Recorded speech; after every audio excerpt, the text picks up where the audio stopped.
আসসালামু আলাইকুম গাইস, আশা করি আপনারা অনেক ভালো আছেন। তো আমার সাথে যে দেখতেছেন, তো উনি আমার ফ্রেন্ড, ছোটোকালের ফ্রেন্ড লাগে। তো উনি আজকে আমাদের বাড়িতে আসছে, তো অনেক ভালো লাগছে আমার। তো আপনি যে আমাদের বাড়িতে আসছেন, হাবিব, কেমন লাগছে আপনার? আলহামদুলিল্লাহ অনেক ভালো লাগছে আর কি, বাংলাদেশে যেতে পেরেছি। বাংলাদেশে বগলে আসছেন? বাংলাদেশে মানে গাইস, আমাদের বাড়ি বাংলাদেশের কাছে, তো মানে মেন বর্ডারের সাথে আর আমাদের কি বাড়ি। ওনাদের বাড়িতে যাওয়ার সময় আর কি আধার কার্ড চেক করে আর কি অনেক ভালো ভালো লাগছে আমার কাছে। আপনার যে বালুচর যে নদী, যে আপনার কিরকম লাগছে? অনেক সুন্দর লাগছে, আমার লাইফে ফার্স্ট এই চরে এসেছি আর কি, অনেক সুন্দর লাগছে। আপনি জীবনে ফার্স্ট এরকম জায়গায় আসছেন? হ্যাঁ হ্যাঁ, কোনোদিন আগে আসছেন না এখানে? জি না জি না। এই জায়গায় আসছেন না তার মানে? হ্যাঁ।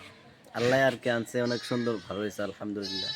আমি আমার স্বপ্নটা পূরণ হয়েছে। আমি বলছিলাম যে আমি বাংলাদেশে যাব আর কি, বাংলাদেশের বর্ডারটা দেখে গেলাম আর কি। তো আপনাকে আমি আরো দেখাবো ইনশাল্লাহ। ইনশাআল্লাহ আল্লাহ জোলানে আরো আবো ইনশাআল্লাহ। তো আপনার দাওয়াত রইলো, আর আপনি আবার ইনশাআল্লাহ, আসবেন আমাদের এখানে। তো আপনার বাড়ি কই, হাফিজ সাহেব বলে দেন। আমাদের বাড়ি হলো গুয়াহাটি ছয়গাঁও আর কি। গুয়াহাটি ছয়গাঁও।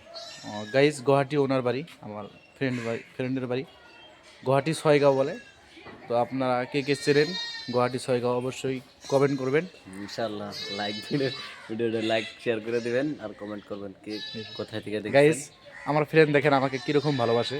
তো উনি বলছে যে ইনশাআল্লাহ দোয়া করবেন, আমরা জানি মরার আগ পর্যন্ত এরকম ভালোবেসে যেতে পারি আর কি। আমরা বন্ধুত্বটা যদি থাকে এরকম দোয়া করবেন। গাইস, আপনারা সবাই দোয়া করবেন আমাদের জন্য, খবর মঞ্জলে জানি ফ্রেন্ডের সাথে দেখা হয়, যে কিয়ামত পর্যন্ত মরার পরেও যেন আমাদের এই বন্ধুত্ব থাকে। হাফিজ সাহেব এটাই বলছে। দোয়া করবেন সবাই। আপনারা সবাই দোয়া করবেন আমাদের জন্য, আপনাদের জন্য আমরা দোয়া করব নাকি হাফিজ সাহেব? ইনশাআল্লাহ।